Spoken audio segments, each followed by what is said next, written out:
I still feel this energy before every concert. Already playing it over and over in my head. But when I'm finally up there, I just go with my gut.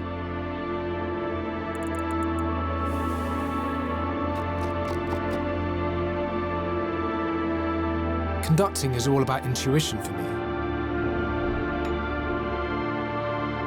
It's a playful balancing act between feeling and directing the music.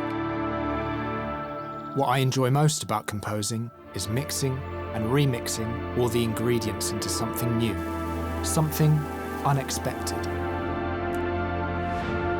Cooking feels a lot like conducting too.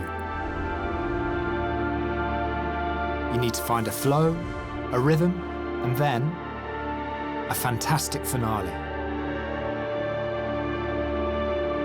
And of course, an open-minded audience.